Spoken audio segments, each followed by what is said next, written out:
want to welcome you again to another session of Words from Wisdom. We are an online think tank that focuses on using conversation to challenge the way you think. For this session, we're going to be talking about the lost generation. So we are going to be looking at the challenges young people have to face, specifically from the late 1980s to the early 1990s. And we're going to be looking at the struggles you guys face, the challenges you guys face, and we're going to get down into the meats and bones as to why. First things first, I'm going to introduce myself. My name's Chris, calling in from Toronto, Ontario. My name's Andro Wisdom, calling in also from Toronto, Ontario. My name is Adio Bracy, calling in from Detroit, Michigan. My name is Corey Wisdom, calling in from Toronto. First question that we're going to be discussing today is, why do young people struggle to find their identity? I don't believe there is enough appropriate outlets for young people to express themselves. Here in the States, you have a lot of schools that have cut out stuff like music and the arts, whereas when I was growing up, those are something that helped mold us into the individuals that we are today. They're not finding their true identity because they're too busy trying to keep up with the Kanye Wests, the Nellies, and they're seeking familiarity in someone else rather than in themselves. But I have a question though. So I know you had referenced arts.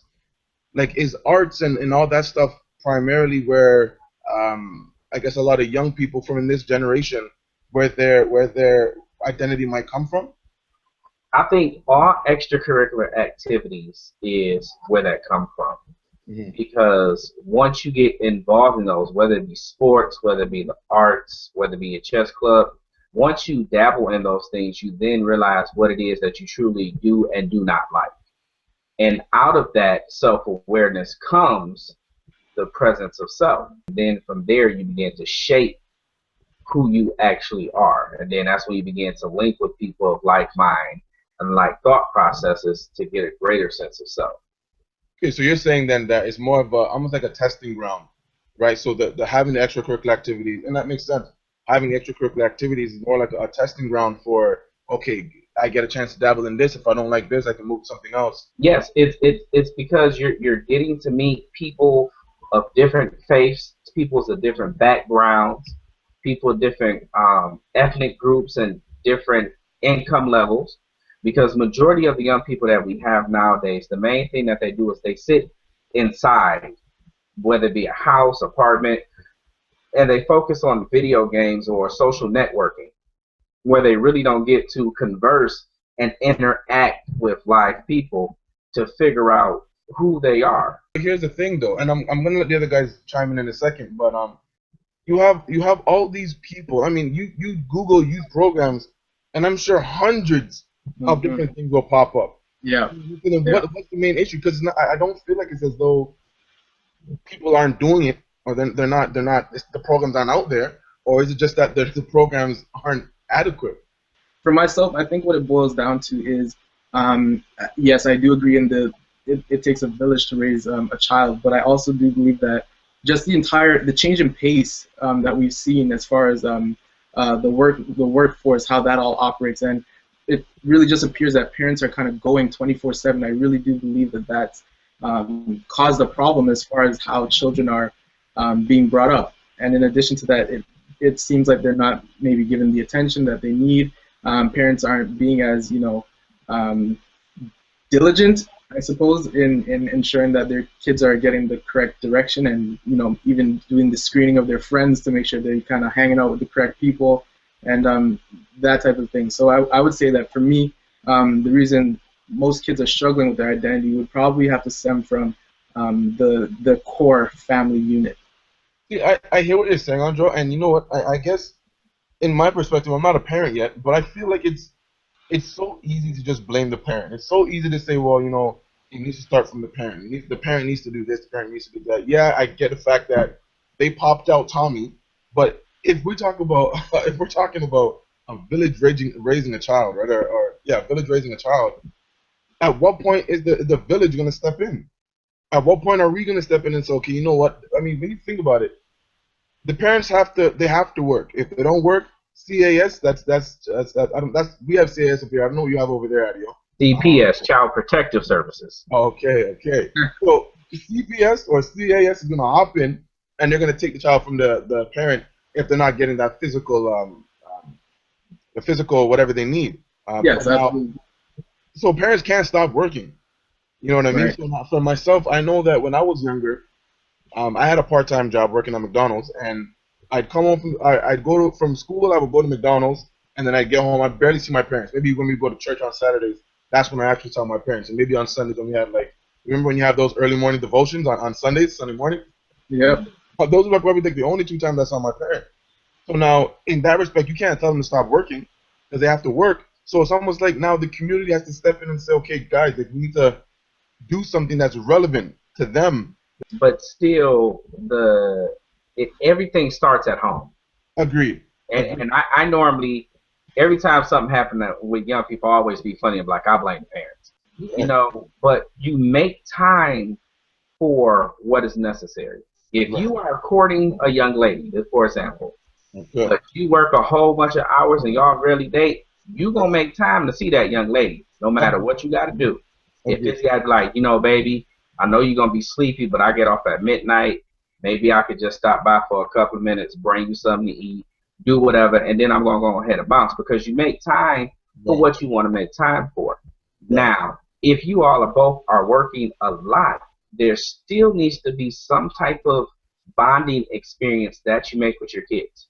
Both of my parents are pastors, so growing up, I not only had the early Sunday morning service, I also had the Sunday afternoon service. I had the Monday service, the Wednesday service, Thursday choir rehearsal, and the Friday service.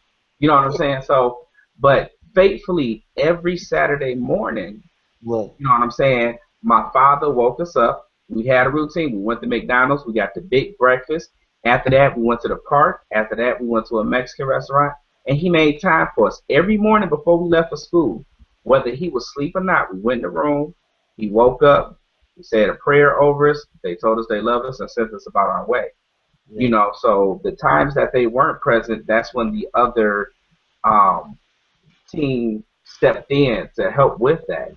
But it has to be a solid core all around, not just the parents. So you gotta, but nowadays it's like, and I can't speak for Canada, I can only speak for where I'm dealing with here in the States. If the family structure is so broken that it's hard to find a decent village.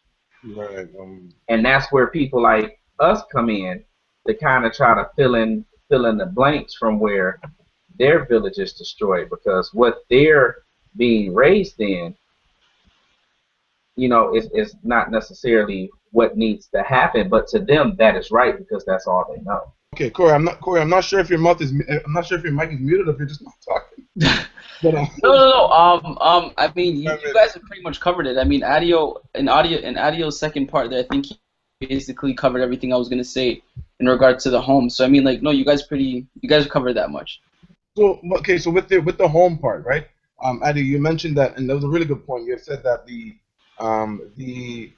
village, it's almost like the village is broken. So even leveraging the village is still going to produce broken children. So then in that case, what do we do? Because I mean, we have that same scenario over here in Toronto as well. It might not be to the extent that Detroit has it, but so what do we do? It all starts with conversation, like we're doing right now. It's going to take us conversation because I don't think there's no absolute way to go about it.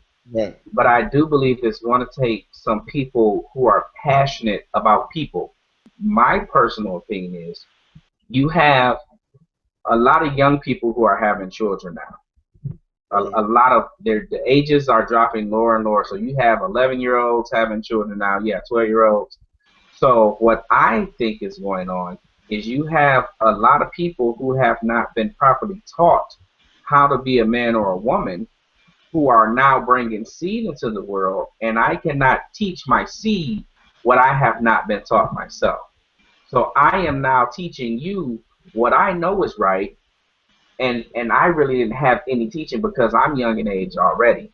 So now, instead of me raising a kid that says no sir, yes sir, or no ma'am, yes ma'am, you got a bunch of kids that's just walking around here just cursing because the parents is at that age where cursing and doing ignorant stuff is the end thing. That's a very good point, man.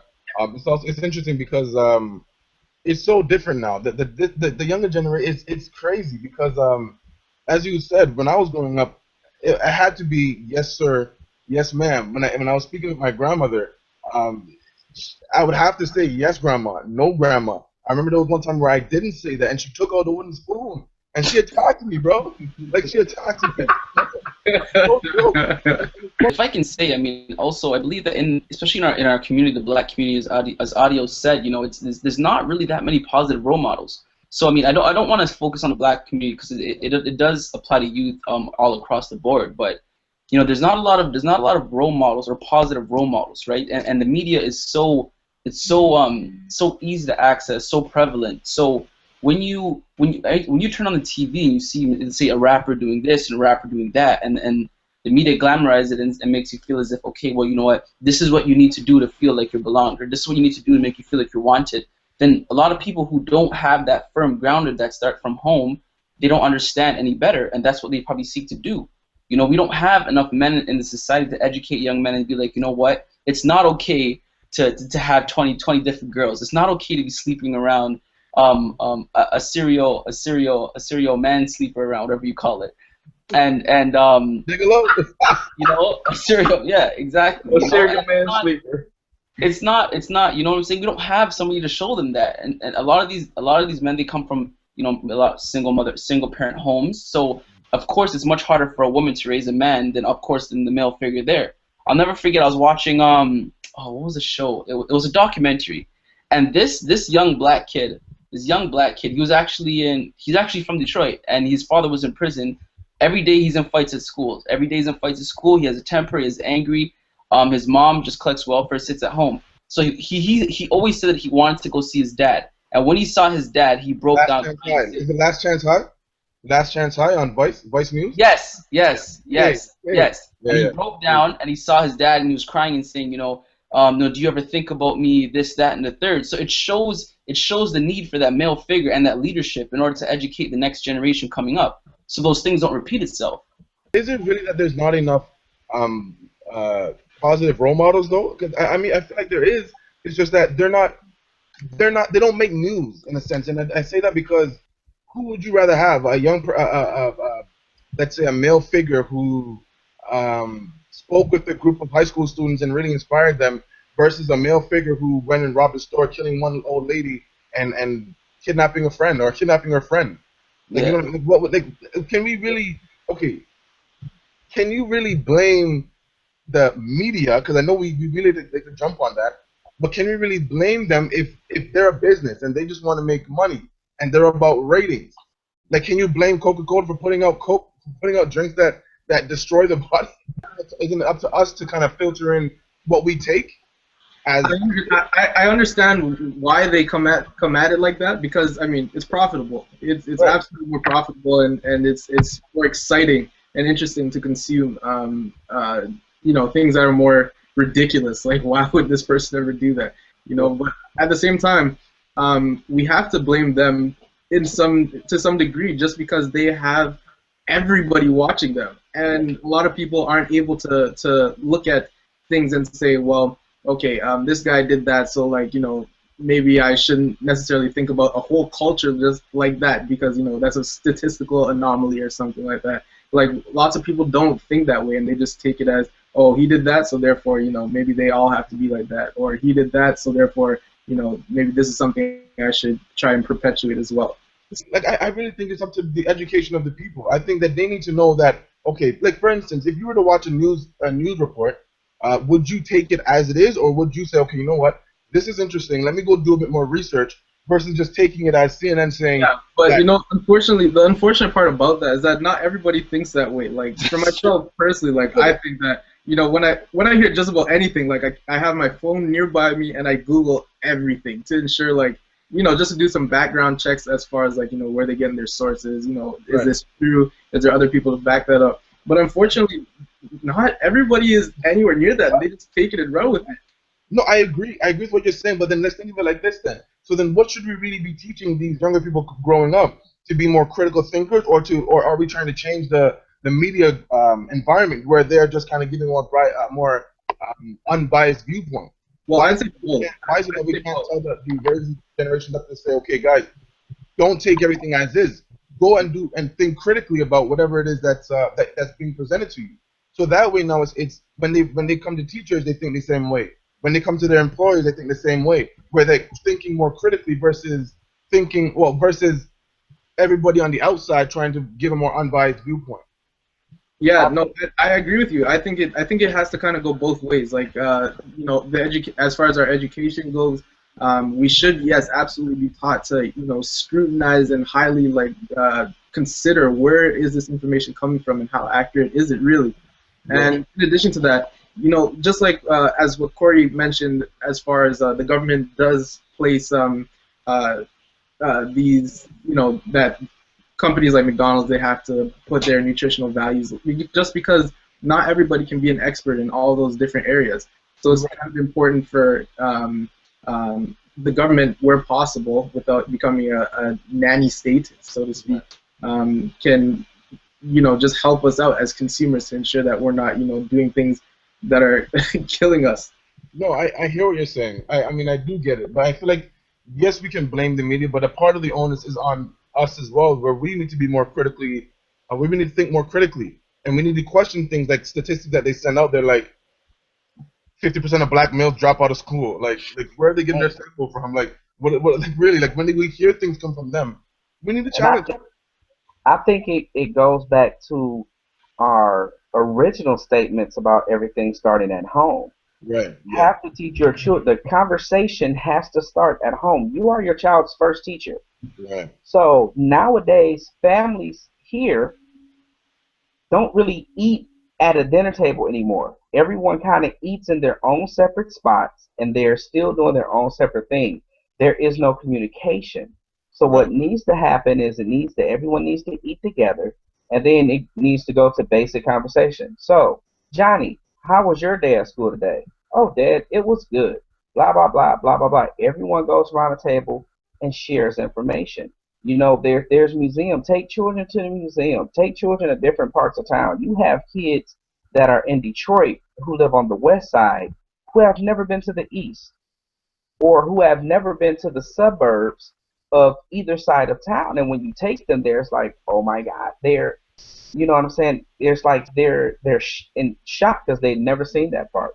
But the conversation has to start at home for them kids to understand that, okay, my daddy telling me and showing me stuff that on that TV is not real.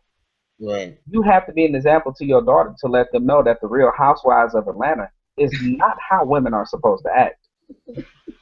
Absolutely. I'm just saying, but you have so many women who feed off of that and watch it so much that they become characters off of that show. Yeah. And then they're just engulfed by it, and they let their kids watch it and then wonder why their kids not acting right. All right, everyone, I want to thank you guys for tuning in to another session of Words of Wisdom. Again, we discussed the lost generation, #the lost generation. Let's use a more meaningful trending topic from now on.